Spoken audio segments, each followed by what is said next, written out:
Bueno, pues vamos a seguir.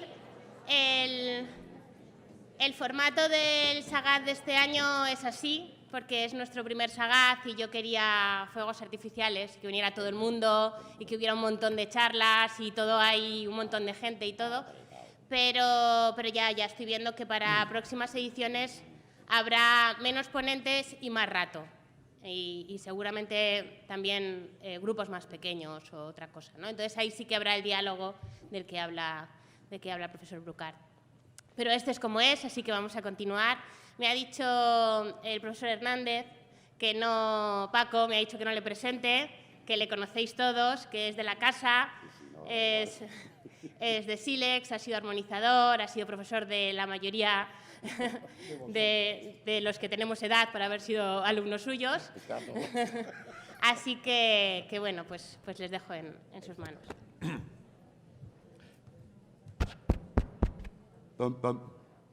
Bien, buenas tardes a todos y a todas, sobre todo a todas. Muchas gracias por haber venido, a pesar de estar yo aquí. Primero, un par de cosas off the record. Dedicado a quienes están viendo el vídeo. Por vuestra culpa no me puedo levantar de la silla. Y por eso no tengo pizarra tampoco, etcétera, etcétera. Bien. Segundo, es la primera vez que veo que el telonero actúa en segundo lugar. Y yo esto no lo había visto todavía. Y es un honor hablar después de José Mari. Y además me apoyó en todo lo que él ha dicho, porque fundamentalmente estamos de acuerdo en eso, y en todo lo que no ha dicho. Porque lo cierto es que yo pensaba apoyarme más, porque pensaba que iba a decir más cosas relativas a la gramática formal de la subordinación, asunto en el que es un experto, ni más ni menos. Y de hecho, en algún momento citaré Brucart, pero cuando no lo cite podéis suponer también que Brucart. En fin, si me acuerdo lo diré y si no, no. Cuando no sea él también lo diré para distinguir. Bien, el tema que yo ofrecí también locamente fue este de las subordinadas de relación lógica, que es una expresión relativamente ambigua, ¿verdad?, voluntariamente ambigua, y que efectivamente incluye demasiadas cosas. Cuando le presenté a Amam en el resumen ese que os iba a proporcionar, me dijo, bien, muy bonito, pero ¿cómo vas a meter esto en 45 minutos? De manera que lo que aquí vamos a ver va a ser los recortes de los recortes de los recortes, y espero que a pesar de todo se vea una línea relativamente interesante. Bien, preguntas. Se supone que venimos a responder eso, preguntas, y si alguien no se las ha hecho, pues las pongo yo aquí mismo, evidentemente.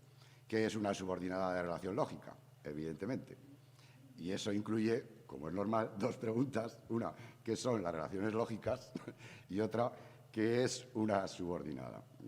Habría que responder a las dos. Y el argumento de la charla es que no se puede responder a las dos a la vez. Así de sencillo. Pero también quiero que quede claro desde el principio, por si acaso, porque la discusión es más bien sintáctica, que eso no se trata en absoluto de un desprecio hacia la consideración de esas relaciones lógicas, que al final son el contenido. Y como decía José Mari, del contenido es de lo que tenemos que convencer a nuestros alumnos y luego de cómo se construye ese contenido. La pregunta central que engloba los dos asuntos, las relaciones lógicas y la subordinada, es si existe una simetría entre la identificación de una relación lógica con una relación sintáctica. Dicho de otra manera, si yo me encuentro con un segmento que he identificado como oración final, oración condicional, eso me lleva ya a decir y saber cuál es el tipo de relación de subordinación o relación sintáctica que tiene. Bueno, la respuesta nos la podemos ir imaginando y, sin embargo, hay que volver y seguir insistiendo en ese asunto porque no todo el mundo lo tiene muy claro. Y deberíamos. Bueno. En capítulos anteriores, esto es historia antigua, que yo la traeré bastante hacia el presente y que además está hecha y escrita.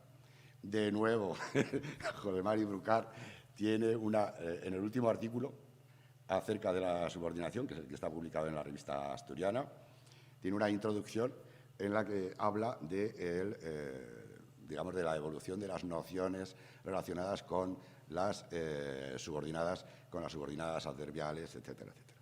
Entonces, ahí se puede consultar y nosotros no nos vamos a dedicar a eso. A pesar de lo cual, pues todos sabemos cuál es la situación más general, sobre todo en gramáticas, digamos, no muy o nada formales, en libros de texto, etcétera, etcétera, donde se distingue la subordinación frente a, en fin, coordinación y justaposición, que dentro de las subordinadas se habla de las subordinadas adverbiales y que a partir de cierto momento se empezó a hablar de las subordinadas adverbiales impropias. Ahí os cito a Narbona, que es a quien se atribuye esa distinción inicialmente, provocada pues, por la insatisfacción, evidentemente, del criterio utilizado para identificar a las subordinadas adverbiales.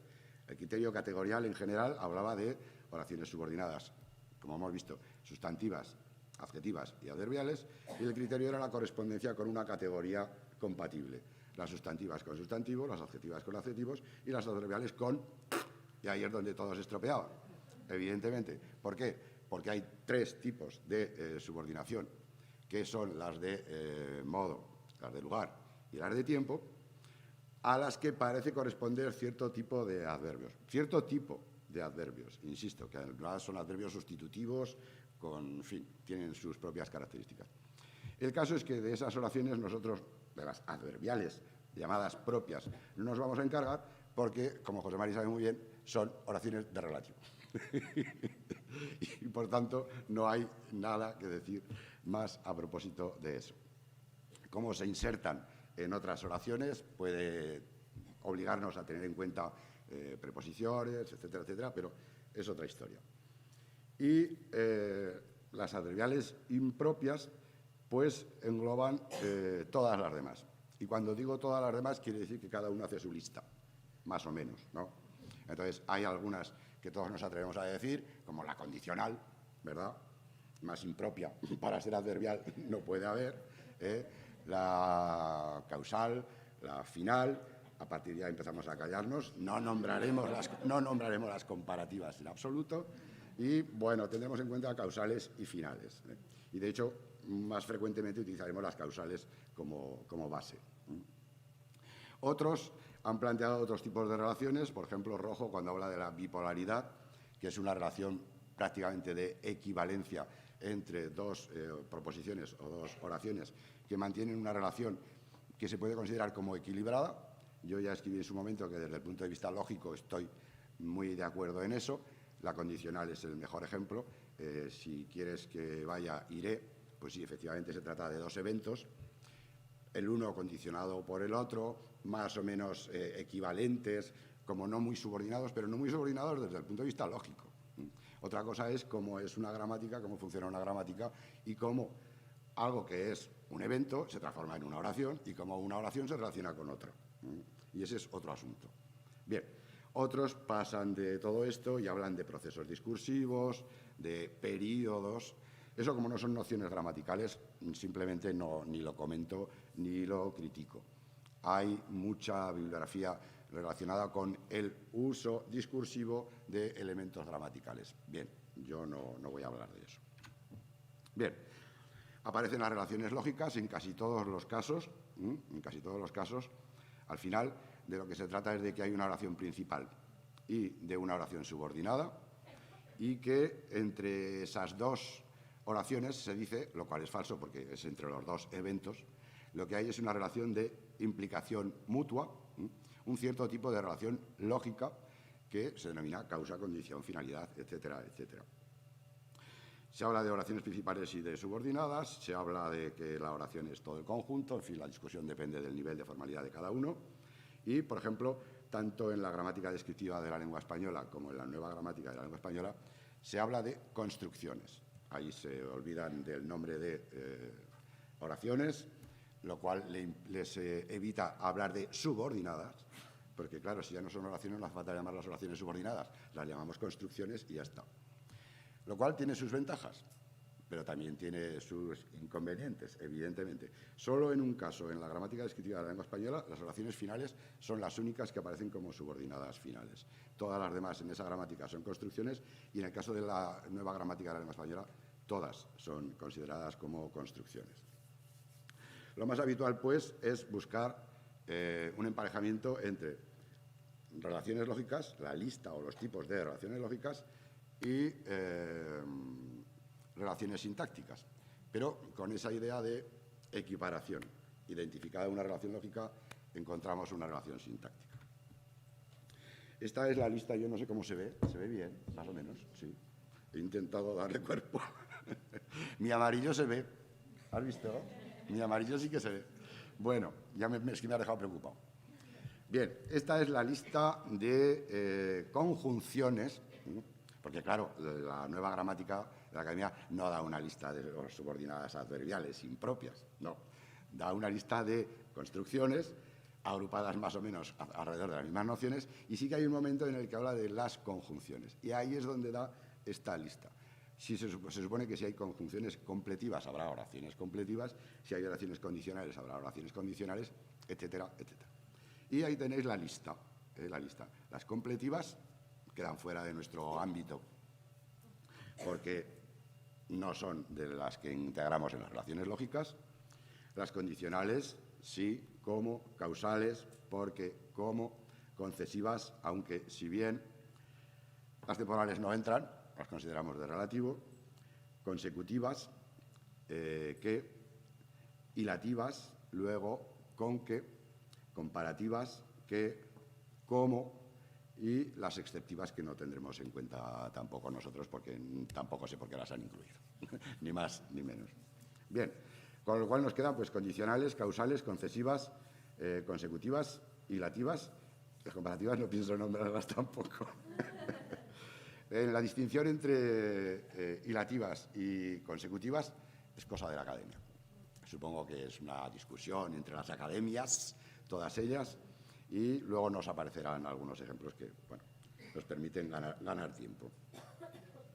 Estos son unos cuadros de Conti, 2018, pero no son para leerlos, son para impresionarse, nada más. Y se ve, pues, por ejemplo, las causales, que las tenéis ahí a la derecha, ¿no?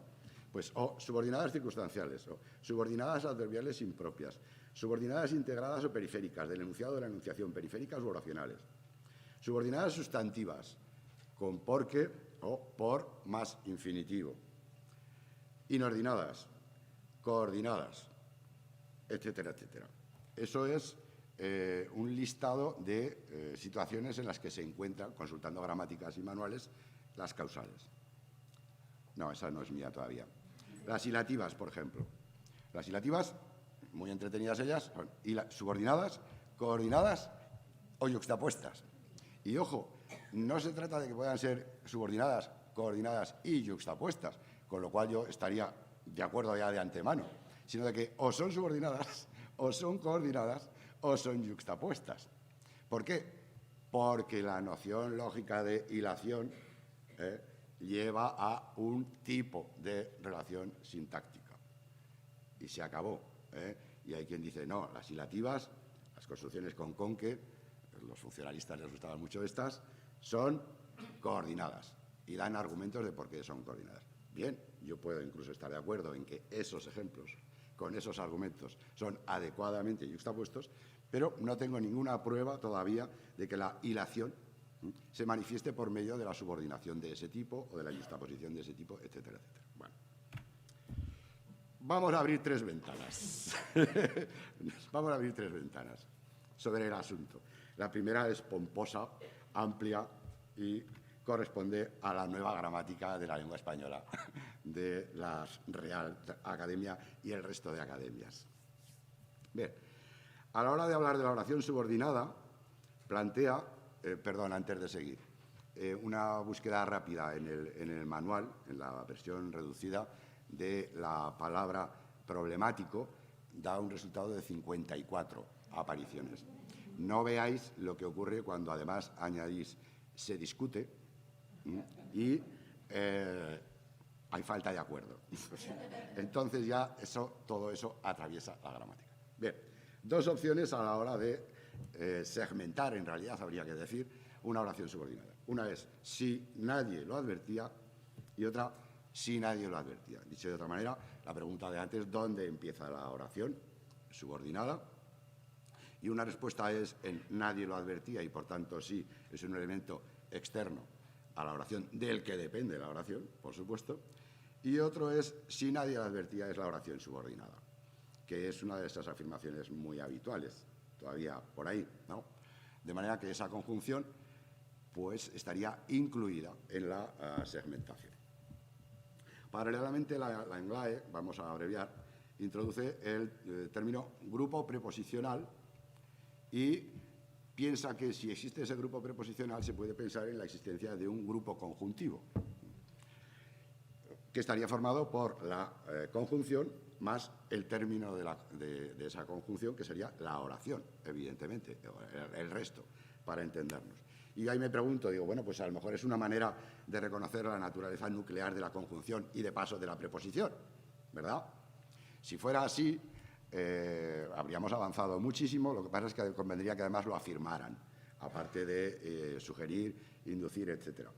En realidad, ese planteamiento, que la conjunción y el término de esa conjunción forman una unidad, es compartido por todos.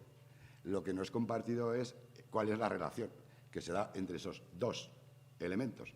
Y muchas veces ni siquiera estamos de acuerdo, y eso lo veremos también, en cuál es la conjunción. ¿Qué es conjunción y qué no es conjunción en una relación de subordinación, adverbial, impropia o como se quiera? Y nos quedaría eso, pues que no queda aclarado cuál es la diferencia entre un grupo conjuntivo y una oración subordinada, porque no sabemos dónde segmentarla. La gramática no se pronuncia, evidentemente. Bien. Dice, leos los amarillos primero, polémica, difusos, polémico y escurridizos. Bien, entonces el estilo habitual de la nueva gramática. Dice, es polémica la clasificación de las conjunciones subordinantes. Vale. Son a veces difusos los límites entre las conjunciones coordinantes y las subordinantes. Bien. Es polémico el límite entre las conjunciones subordinantes y las preposiciones que introducen términos oracionales. Y son también escurridizos en ocasiones los límites entre las conjunciones y los adverbios relativos. Optimismo generalizado. Zona de respuestas al salir a la derecha. No están esas respuestas porque en la mayor parte de los casos lo que se dice es existe esta posibilidad y también esta otra. En algunos casos se señala preferimos esta, pero en muchos otros ni siquiera, ni siquiera. Mirad, por ejemplo, el significado de cuándo. El significado temporal de cuándo es compatible con la interpretación condicional cuando se establecen generalizaciones. Como veis, no nos ha dicho qué es cuándo, aunque suponemos que es una conjunción. En el listado de conjunciones aparecían las temporales. Imagino que suponen que cuándo es una conjunción. Yo no digo que lo sea, no digo que lo sea y no lo es, pero está ahí. Entonces, el significado temporal de cuándo es compatible con la interpretación condicional cuando se establecen generalizaciones. La interpretación temporal deja paso a la causal en casos como cuando se levantó y se fue, es que no le gustaba tal, etcétera, etcétera. Dice, en estos casos se considera que cuando no mantiene su valor adverbial y que se interpreta como conjunción. Bien, la pregunta, lo veremos ahora enseguida, no es si mantiene el valor adverbial o se comporta como una conjunción, sino si es una conjunción o un relativo. Esa es la pregunta. Y en cuanto a que esto cambia de significado y que puede acabar significando otra cosa, vamos a ver un montón de casos de esos. Introduce, eso sí, y tiene la ventaja de que además lo generaliza, una distinción clásica en los tipos de incidencia que esas oraciones subordinadas pueden tener respecto de la llamada oración principal.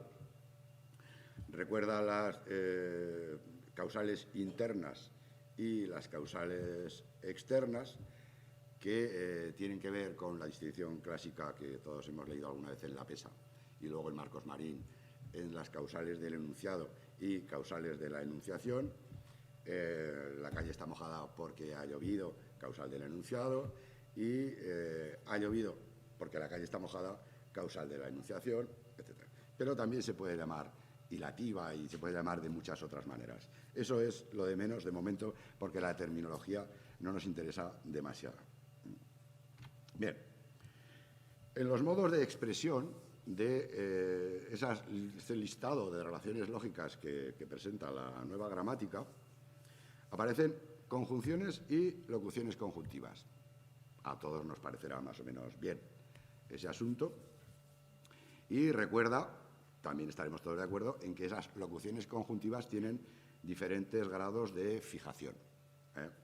Por ejemplo, a causa de que, con el fin de, pues hay una diferencia clara entre uno y otro, y es que uno mantiene el determinante y el otro no mantiene el determinante. Hay otro tipo de expresiones que probablemente también llamarían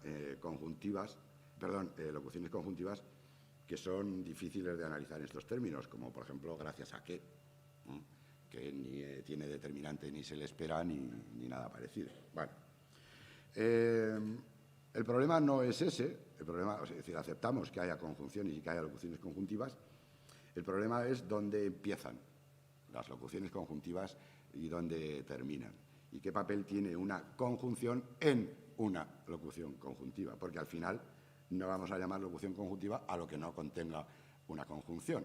Así que a lo mejor la llamamos locución conjuntiva porque contiene una conjunción y ese es el único argumento. Bueno, mantienen indefinición en la segmentación y proponen estas dos posibles. Una, a causa de que lo llamaron, y otra, a causa de que lo llamaron.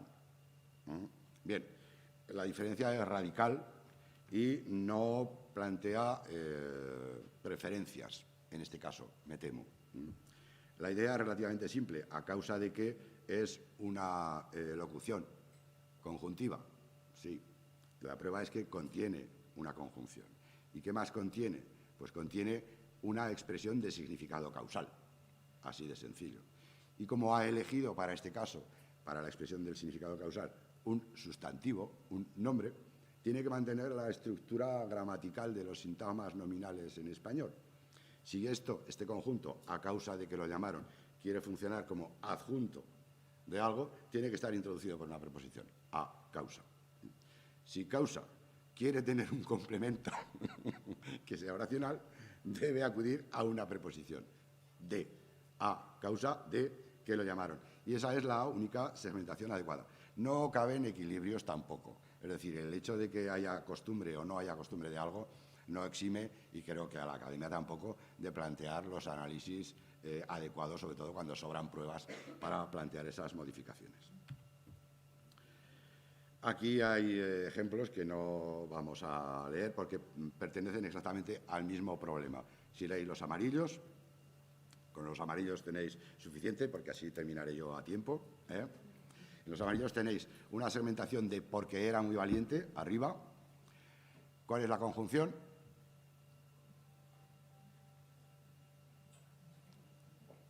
Porque. Eso es lo que dice ahí, que la conjunción es porque. En la segmentación de en medio, por que era muy valiente. ¿Cuál es la conjunción? Que, evidentemente, que. Porque por es una preposición de toda la vida y sigue siéndolo. En esa segmentación, además, se ve el asunto relativamente claro. Que era muy valiente es un evento. Es un evento. El nombre adecuado de una oración, de un evento, es una oración, una estructura oracional. Y como esa estructura oracional es dependiente, pues necesita la marca de dependencia correspondiente, es decir, la conjunción correspondiente, que era muy valiente. Lo que pasa es que era muy valiente sin ninguna otra especificación solo podría funcionar como complemento de un predicado que exigiera ese tipo de complemento. Si quiere pasar a significar algo, que eso es el fin, que eso es la causa o que eso es la condición de algo, necesita que alguien lo haga, porque la oración nunca va a significar causa, nunca va a significar condición. Y que, en cambio, acudiendo a una preposición como por, la única lectura posible ya es precisamente la de causa. Pero la noción de causa está exclusivamente en la preposición. Bien. Es curioso que a pesar de las segmentaciones ambivalentes, hay un momento de lucidez en el que, hablando de aunque, dice la segmentación de esta, es al final, dice, la segmentación de esta conjunción en un adverbio escalar, se supone que aún, más la conjunción que, como en esa segmentación que yo he completado ahí, aún que lo supiera, explica el concepto de concesión como noción derivada de la escalaridad. Muy bien, muy bien. Lo que no dice es que es aún, ahí, evidentemente. No dice que sea preposición, no dice que sea... sí, lo llama adverbio escalar. Bien, pues ahí tenemos una segmentación con la que sí se ha atrevido, pero que no deja de ser más que otra sugerencia. No hay afirmaciones correspondientes. Otra ventana. Es la ventana a la gramática formal. Dicho de otra manera, nos olvidamos de las subordinadas adverbiales en general, pero en particular de las adverbiales impropias. Pues si son impropias, pues déjalo. Así de sencillo. Seguimos con las relaciones lógicas porque nos interesa como contenido relevante, como forma de expresión del razonamiento humano. Y de lo que se trata ahora es de ver qué es lo que habría que hacer para estudiarlas. Y aquí, un señor que ha hablado antes dice, desde el punto de vista formal, el estudio de la subordinación es básicamente el de los nexos subordinantes y las dependencias que estos crean. Y esto se podría añadir entre paréntesis, pasando ampliamente del significado lógico que usted quiera transmitir. ¿Por qué? Porque no va a encontrar usted una gramática para expresar la finalidad, otra gramática para expresar la condicionalidad y otra gramática para la concesión. No, usted puede elegir las relaciones lógicas que quiera, pero solo va a tener una gramática. El problema también es, claro, cómo se considera que es esa gramática. Bien, en el estudio formal de la gramática, y volvemos ahora con Brucat. Bueno, cito a Brucat, tengo que citar a Ángel Gallego, porque trabaja a medias y muchos trabajos sobre la subordinación, y el primero, publicado en catalán, lo escribieron a medias. En este caso es Brucat y Hernández, que es alguien con la que también escribe muy a menudo. Dice que el estudio formal de la gramática debe tener en cuenta la interacción entre el léxico y ciertos principios computacionales básicos como el binarismo, la recursividad y la endocentricidad, que son principios computacionales y que, como la palabra indica, los principios se cumplen siempre y no hay otros modos de relación. No hay otros modos de relación. La operación básica, yo esperaba que José María me hubiera resuelto todo esto y saltar por encima, pero la operación básica para establecer una construcción, para construir un constituyente, es la que se denomina ensamble o fusión, que es la que pone en, bueno, voy a utilizar metáforas, la que pone en contacto dos unidades, de las cuales una funcionará como núcleo y la otra como no núcleo. De manera que, si os dais cuenta, ya no vamos a hablar de nada que no sea subordinación. Porque desde las uniones más básicas, desde las uniones más simples, siempre se dará ese tipo de relación entre un núcleo y un no núcleo dependiente de él. Esa operación tiene dos formas de darse.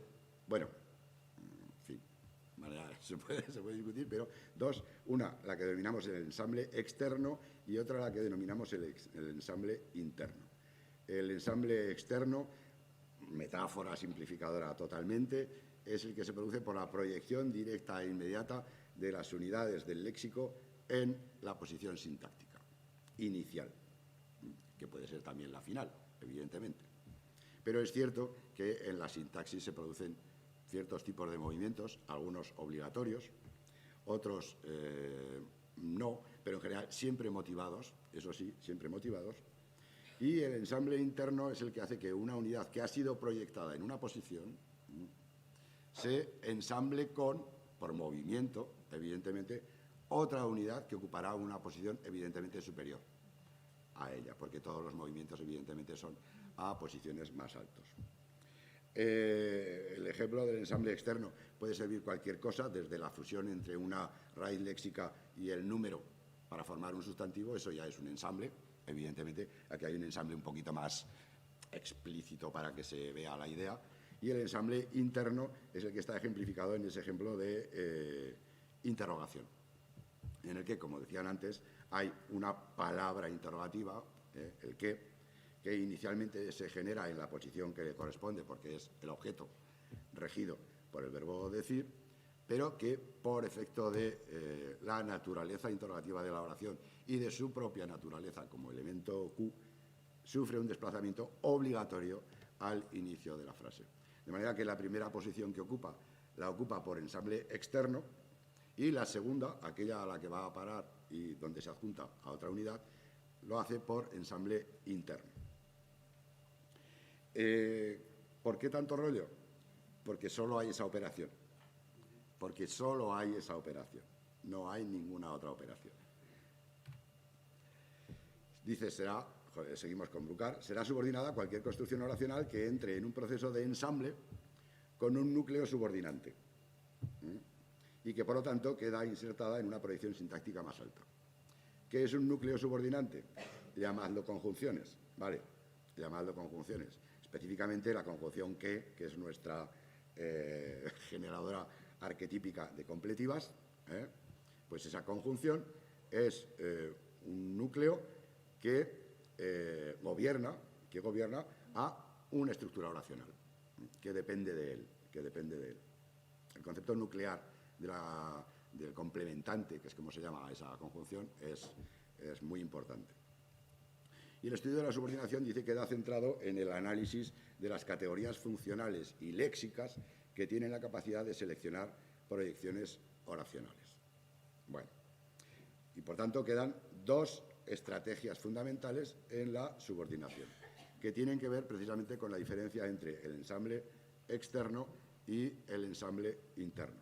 Porque unas se generan por ensamble externo, concretamente las completivas, las oraciones completivas, están introducidas por un complementante, la forma que se genera directamente ahí y se proyecta directamente en la posición de complementante y, por tanto, encabeza necesariamente a su oración, digamos que desde el principio. Y el otro tipo es el que está representado por las relativas. El relativo nunca se genera en la posición inicial. Bueno, perdón, hay algunos que lo parecen, pero no. Nunca se genera en la posición inicial en la que aparece, sino que se genera en el interior de la oración, porque en su interior cumple una función, etcétera, etcétera, y por tanto se proyectaría por ensamble externo en la posición de objeto directo, de complemento de tiempo, de lo que fuera, y después sufre un movimiento hasta ocupar la cabeza de la frase y allí llegar incluso a sustituir al complementante, porque adquiere la naturaleza de complementante y permite que éste no aparezca. A veces sí. ¿Sí? Por tanto, solo hay dos tipos de oraciones subordinadas, las completivas y las relativas. ¿Qué os parece? Os vais a ir más ligeros de lo que habéis venido. Bueno. Bien, eso es lo que hay. Subordinadas completivas y subordinadas de relativas. Único problema es que hay dos tipos de completiva.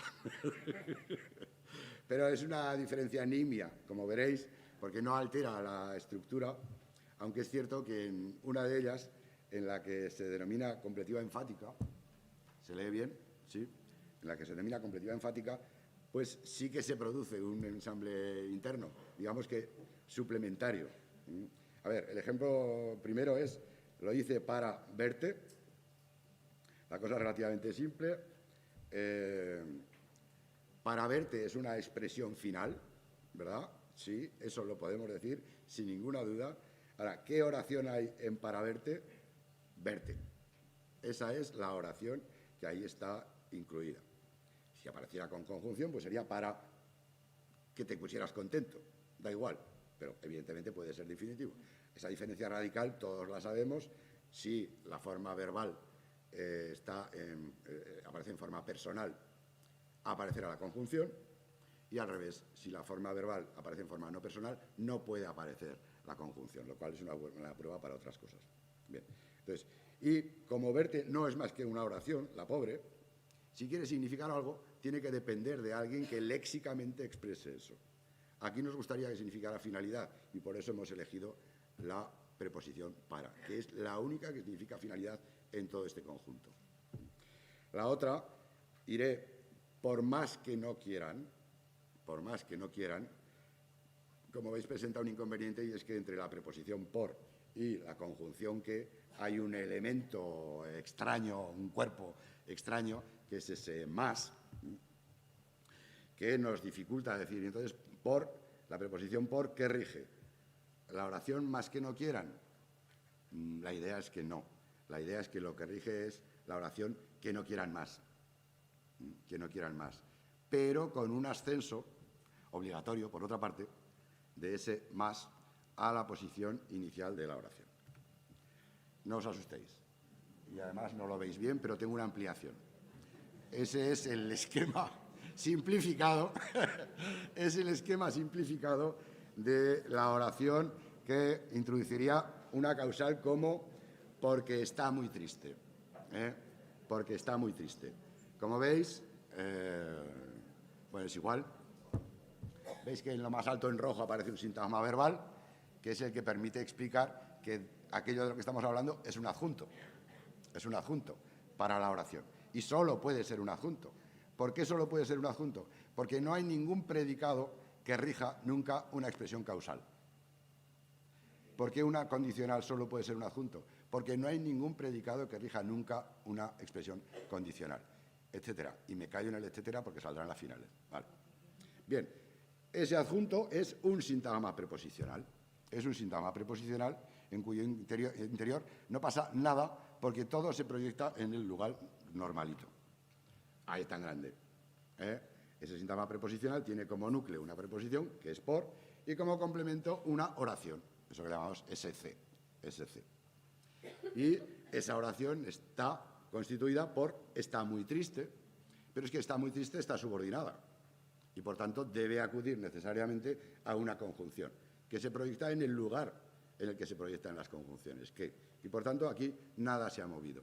Y, por eso, la pronunciación de este esquema es porque está muy triste. La otra supone un movimiento, pero como ya estáis acostumbrados al sintagma preposicional, pasamos a la ampliación.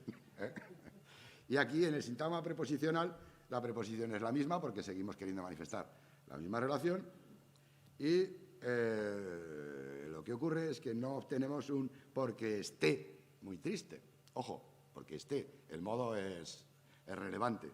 No obtenemos un porque esté muy triste, sino que muy triste, que se ha proyectado inicialmente por proyección externa, por ensayo externo, en su posición, se traslada necesariamente a la única posición a la que puede trasladarse, que es al exterior de esa oración, en la posición que llamamos especificador del sintagma complementante delante de la conjunción. La conjunción no se ha movido, se ha generado donde debía, la preposición no se ha movido, se ha generado donde debía. Entonces, lo que ocurre es que hay, pues, posibilidades de que, dentro de una completiva, ciertos elementos muy caracterizados, por otra parte, sufran un tipo de movimiento que nos lleva a la cabecera de su oración, incluso por encima de la conjunción. Pero ese muy triste no depende en absoluto de la preposición. No depende para nada de la preposición por. Lo que depende de la preposición por es el conjunto oracional. Bien. Este esquema, tranquilos, es una expansión de la estructura oracional que nos permite señalar brevemente, a ver, es una expansión al estilo de Ricci, en la que lo que ocurre es que por encima del sintagma complementante, que era el top de la oración, pues pueden aparecer más significados que pueden desencadenar procesos en el interior de la oración. Por ejemplo, lo que se llama ahí sintagma tópico, pues habla evidentemente de los casos en los que se produce una topicalización. Una topicalización requiere el adelantamiento de un elemento desde el interior de la oración a una posición. ¿A qué posición? Específicamente a la posición de tópico. Y lo mismo con el foco, etcétera, etcétera. Y lo que arriba se llama sintagma fuerza, que tiene un nombre así un poco de primo de zumosol, pues en realidad habla de las distinciones que solemos señalar como la diferencia entre oraciones interrogativas, imperativas, declarativas, etcétera. Es decir, la fuerza ilocutiva de la oración. Pues bien, esos puntos azules, perdón, esos puntos azules son algunas de las posiciones en las que podría aparecer uno de estos elementos que hemos llamado oraciones completivas introducidas por preposición o adverbio. Ese puede ser otro asunto. ¿Dónde? Más abajo, pues en el interior del sintagma verbal, porque pueden ser complementos en el interior del sintagma adjetivo, puede ser un predicativo, puede ser muchas cosas. Como adjunto del sintagma verbal, por supuesto, y entonces lo que hace es modificar o incidir sobre el conjunto formado por los argumentos de ese predicado. Pero puede estar más arriba, evidentemente. Y esas diferencias que se suelen establecer entre causales, concesivas, etcétera, del enunciado, de la enunciación, explicativas, etcétera, en realidad lo que obedecen es a que la incidencia que tienen es diferente. Inciden sobre momentos o puntos diferentes de la estructura oracional. Y por eso tienen un ámbito diferente también. Y también una estructura como esta permite decir que esos diferentes puntos están motivados. Que no se trata de que yo mueva las cosas porque me apetece enredar, sino de que hay una motivación para esos movimientos. Bien, con el corolario nos arreglaremos. Se trata de que hay dos tipos de relación nada más, que da lugar a las oraciones completivas y a las oraciones relativas. El corolario dice, las nociones lógicas que observamos entre oraciones tienen como medio de expresión sintáctica una de estas tres opciones, es decir, dos, las relativas y las completivas, y esas completivas divididas en dos. Pero nada en el significado de esas nociones lógicas parece implicar el uso exclusivo de una de ellas. Porque, ojo, tampoco hemos dicho que las de tiempo, modo y lugar son de relativo y que las demás son oraciones completivas. No lo hemos dicho, que quede claro. Bien, tercera ventana. Estas siempre son más pequeñitas y pues está ahí, la ventana de las reclamaciones. Porque, claro, vamos a ver si nos convencemos un poco más del asunto. La línea que hemos llevado se resume en relaciones lógicas fundamentales. Consisten en el modo mejor que tenemos para elaborar nuestro propio pensamiento y para manifestar las relaciones que observamos en el mundo. Estupendo. Ahora, gramática, una. ¿Cómo? Simple. ¿Por qué? Pues porque si no, no nos serviría, ¿verdad? Bueno, así que vamos a ver qué reclamamos. Las relaciones lógicas son de implicación.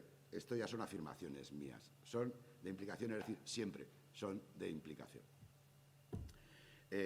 Con lo cual quedan descartadas algunas cosas que se clasifican también entre las oraciones subordinadas y cosas de esas. Y relacionan dos eventos. Fijaos en esos dos eventos. Invadir territorios y provocar una guerra. ¿En quién estaría yo pensando? Lo siento, queridos amigos. Algo muy importante. Ninguno de esos eventos es ni una causa ni una consecuencia. Eso es fundamental. Porque se puede tender a confundir que es que las cosas son causas o que las cosas son consecuencias. A ver, todos sabemos que tenemos un cierto modo habitual y rutinario y esquemático y con frames y con cosas que nos asocian las realidades. Si, por ejemplo, si hay una secuencia temporal, ¿verdad? Pues bueno, lo primero y lo segundo ya, pues es lo segundo, es la consecuencia, ¿vale? Pero en los eventos, aisladamente, no hay nada que los convierta en causas en consecuencias. De hecho, invadir territorios y provocar una guerra daría lugar a algo así como invadieron los territorios y provocaron una guerra, o como invadieron los territorios, provocaron una guerra, pero no hay ningún inconveniente en provocar una guerra para invadir territorios, como hizo el Moshe Dayan, por ejemplo. Quiero decir que hay testimonios de las dos direcciones en la historia reciente de Israel. Ya lo he dicho. Bueno, bien. No hay nada, pues, en los eventos que los convierta en causas ni en consecuencias. ¿Quién los convierte en causas o en consecuencias? Yo.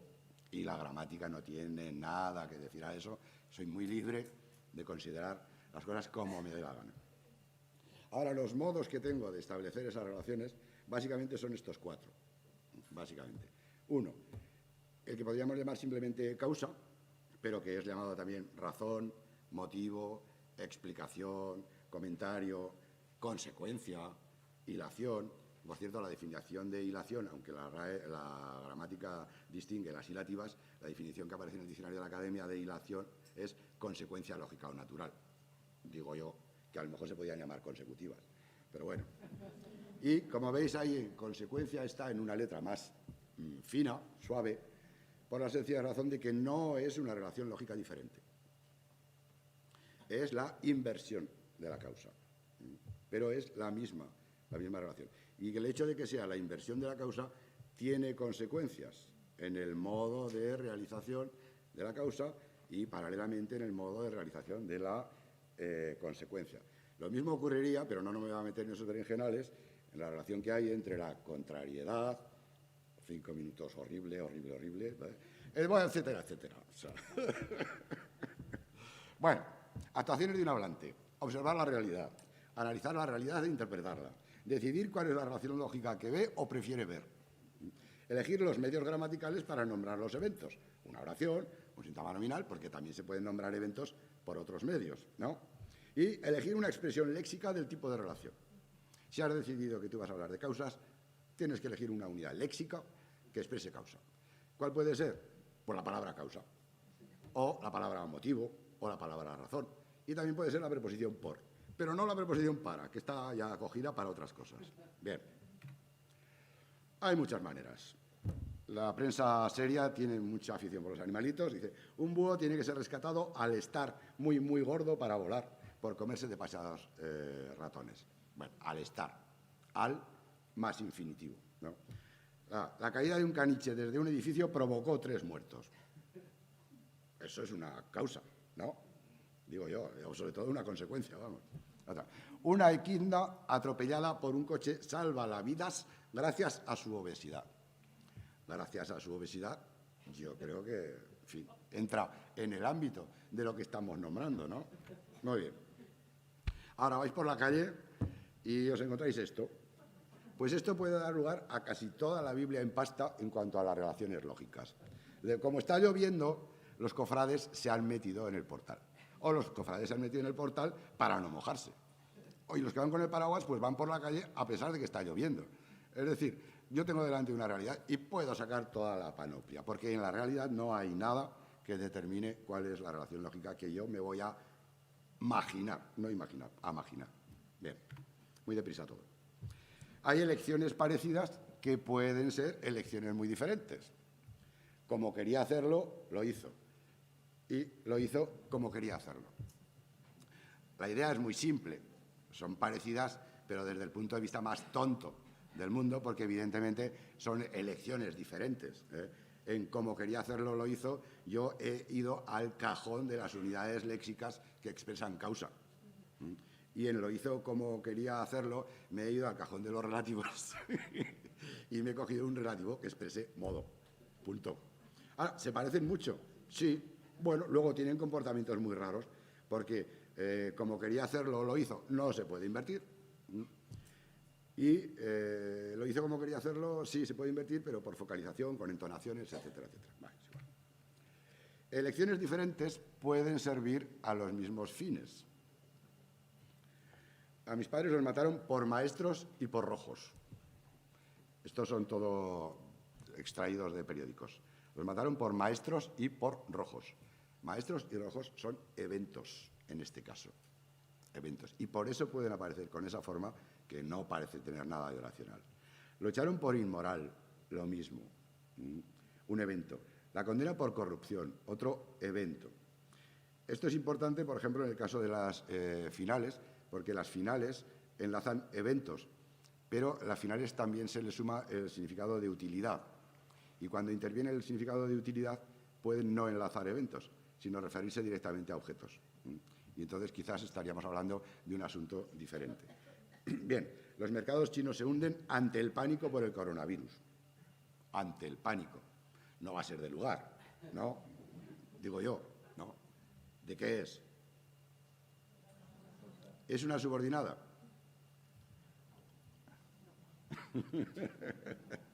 Ante el pánico, no. Ante el pánico no. Por el coronavirus sí, pero es otra historia. Ante el pánico es una subordinada. Tiene toda la pinta de ser un síntoma nominal, ¿no? Pero es una expresión de causa, que es de lo que estoy hablando, etcétera, etcétera. Y ya para colmo, vísteme despacio que tengo prisa. Ven aquí que te voy a peinar. O ven aquí que te peine. Donde hay que explicar por qué esas completivas, que son completivas evidentemente, adquieren el significado de causa o adquieren el significado de finalidad en función del modo y dependiendo de expresiones que son imperativas, etcétera, etcétera. Pues me lo vas a dejar. ¿Qué quieres que te diga? Muy rápidamente. Pero servir a los mismos fines, comunicativo dice, no significa que se utilicen los mismos medios gramaticales. Y está la historia. No iré al cine porque no soporto Almodóvar. Es cosa tuya. Como no soporto Almodóvar, no iré al cine. Dos modos de expresión causal. Como está totalmente fijado en posición inicial, porque puede alternar la posición, y en cualquier caso ya sabéis que la segmentación sería por y que no soporto Almodóvar. De eso se pueden obtener paráfrasis o expresiones similares como no soporto Almodóvar, por lo que no iré al cine, no soporto Almodóvar, por lo tanto no iré al cine, por lo cual no iré al cine y por eso no iré al cine. ¿Estáis de acuerdo? ¿Son aceptables? Bueno. ¿Parecen iguales? No, ni lo parecen ni lo son, evidentemente. Fijaos en dos, con A'. Si a eso se le introduce una conjunción coordinante y, hay dos que se convierten en agramaticales. Se puede decir, y por lo tanto no iré al cine, B, y en D, y por eso no iré al cine. Bien, aplicando el criterio de Dick, introducir una coordinante, si hay una subordinante no se puede introducir la coordinante axiomática que es I. De manera que esto sería prueba de que en por lo que no iré al cine hay subordinación y en por lo cual no iré al cine hay subordinación. Y no en los demás casos. Estaríamos en otra situación. Lo mismo si lo hacemos depender de un qué. Y que por lo que no iré al cine, y que por lo tanto no iré al cine, y que por lo cual no iré al cine, y que por eso no iré al cine. Son dos correctas y dos incorrectas. Y siempre es imposible hacer modificaciones en los casos en los que hay una referencia anafórica, pero no solo eso, porque por eso incluye una referencia anafórica, pero lo que no incluye es un relativo. Lo que no incluye es un relativo. Entonces, si alguien me pregunta qué es no soporto a Almodóvar, por eso no iré al cine, pues le admitiré lo que quiera, una yuxtaposición con toda tranquilidad, pero desde luego no una subordinación. Por eso es un adjunto de la segunda oración que se ha adelantado más o menos casualmente, mientras que por lo que no iré al cine es un relativo de la segunda oración que se ha adelantado obligatoriamente y que tiene como antecedente a la oración completa anterior. Ahora una pregunta, y con esto ya termino. No soporto Almodóvar, por lo cual no iré al cine. ¿Qué tipo de relación lógica tenemos? Sí, causal. Todo el mundo ve que es causal. Vale. ¿Cuál es el elemento que está introducido por el subordinante? Por lo cual no iré al cine, que es la consecuencia. No, la consecuencia. La consecuencia. Ese relativo es el que convierte en causa al segmento anterior. Convierte en causa al segmento anterior. De manera que, ¿relación causal? Sí. ¿Completiva? No. Oración de relativo. Y esto, evidentemente, se puede extender más o menos a muchos ámbitos. Conclusiones las extraeréis vosotros, pero tengo más árboles. Y ya está.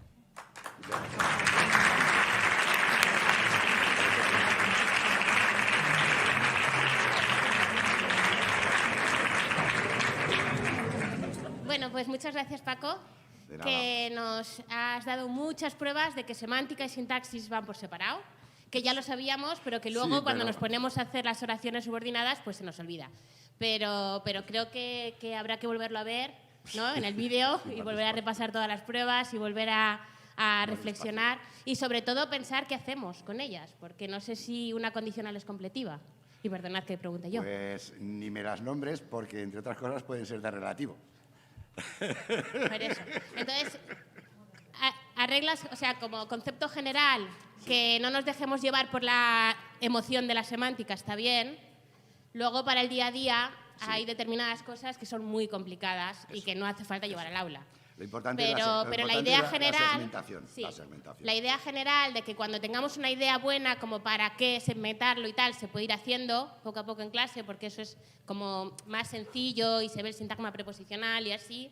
Para otras cosas, pues está bien tener la reflexión, ¿verdad? Nos volvemos a ver el vídeo otra vez, pero claro, las consecuencias no son tan inmediatas, yo creo, ¿no? Entonces podemos seguir hablando de subordinadas adverbiales condicionales.